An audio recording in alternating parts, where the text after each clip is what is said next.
हमें आज़ादी 1947 में मिली, लेकिन वो आज़ादी फिज़िकल आज़ादी थी और आज़ादी के इतने वर्षों के बाद भी हमें फाइनेंशियल फ्रीडम आज तक नहीं मिल पाई है। आज भी आप अपने आसपास कई ऐसे लोगों को देखेंगे जिनकी उम्र 60 साल या उससे ज़्यादा है, वो आज भी काम कर रहे हैं। ऐसा नहीं कि उन्होंने पैसा नहीं कमाया, लेकिन उन्होंने अपने पैसे को अच्छे तरीके से सेव नहीं किया, जिसकी वजह से उन्हें इस एज में भी काम करना पड़ रहा है। तो आज मैं आपसे बात करने जा रहा हूँ फाइनेंशियल फ्रीडम के बारे में कि किस तरह से मात्र 8 साल, जी हाँ, सिर्फ 8 साल बचत करके और हम जिंदगी भर पेंशन पा सकते हैं। मैं हूँ दिलीप मोरानी, मैं एक फाइनेंशियल प्लानर हूँ। मेरी कंपनी का नाम वैल्यू फंड से। और अगर आप चाहते हैं कि मेरे अपडेट्स आपको रेगुलर मिलते रहें तो आप इस चैनल को लाइक करें, शेयर करें और सब्सक्राइब करें। तो ये फाइनेंशियल फ्रीडम SIP जो है वो कुछ इस तरह से काम करती है। सबसे पहले हमें डिसाइड करना होगा कि हमें पेंशन कब चाहिए। इसमें कई तरह के ऑप्शन हैं, 8 साल, 10 साल, 12 साल, 15 साल, 20 साल, 25 साल और 30 साल। हमें सबसे पहले टेन्योर डिसाइड करना है कि हमें जो पेंशन चाहिए वो कितने साल बाद से चाहिए और कितनी चाहिए। जितने अमाउंट की हमें पेंशन चाहिए उसके हिसाब से आप देखेंगे, जो एक मैंने ये चार्ट दिया है इसमें एक टेबल बनी हुई है कि अगर हम 10,000 रुपये हर महीने का इन्वेस्टमेंट कर रहे हैं आने वाले 8 साल बाद, तो हमें 10,000 रुपये की पेंशन 9वें साल से ज़िंदगी भर मिलती रहती है।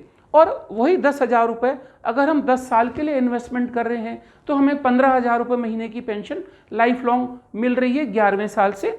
वही 10,000 हम 15 साल के लिए इन्वेस्टमेंट कर रहे हैं तो 30,000 की पेंशन हमें लाइफ लॉन्ग मिल रही है। जी हाँ, ये पेंशन जो मिलेगी ये लाइफ लॉन्ग पेंशन मिलती रहेगी, जो टेन्योर हमने डिसाइड किया उसके बाद से।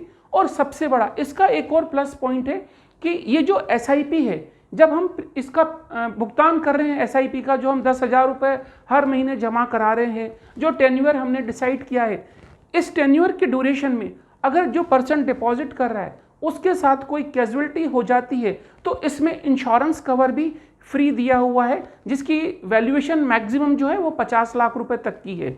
मानते हैं कि अगर आप 10,000 रुपये महीने की SIP दे रहे हैं तो पहले साल में जो इसका कवर होगा वो होगा आपका जो अमाउंट आप इन्वेस्टमेंट कर रहे हैं उसका 10 टाइम्स, मतलब 1 लाख रुपए का इंश्योरेंस कवर फ्री है। दूसरे साल इसका जो इंश्योरेंस कवर होगा वो 50 टाइम्स 5 लाख रुपए का होगा। तीसरे साल के बाद जो इसका इंश्योरेंस कवर होगा वो आपका 10,000 की SIP के ऊपर 10 लाख रुपए का होगा। और ये तब तक चलता रहेगा जब तक आप SIP में अमाउंट इन्वेस्टमेंट कर रहे हो। ये किस तरह से काम करेगा, मानते हैं कि 5 साल बाद अगर किसी के साथ कोई कैजुअलिटी हो जाती है और उसकी 10,000 की SIP है तो उसको 10 लाख तो इंश्योरेंस अमाउंट का मिलेगा और जो उसकी फंड वैल्यू है वो भी उसको मिलेगी।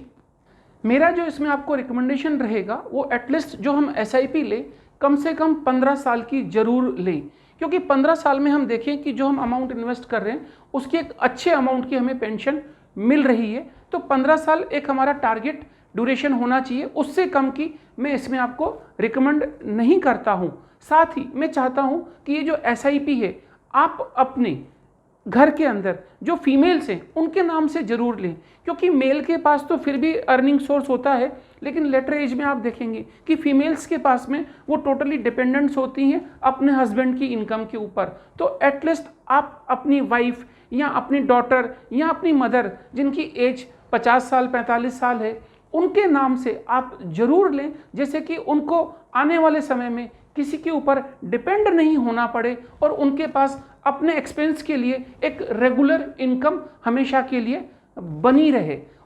आप फ्रीडम SIP के बारे में अगर और भी अधिक जानकारी चाहते हैं या कोई और आप हेल्थ इंश्योरेंस, म्यूचुअल फंड्स या मेडिक्लेम के बारे में या लाइफ इंश्योरेंस, टर्म इंश्योरेंस के बारे में आप और अधिक जानकारी चाहते हैं तो आप कमेंट सेक्शन में जाकर के कमेंट करें या आप मेरे को कॉल कर सकते हैं।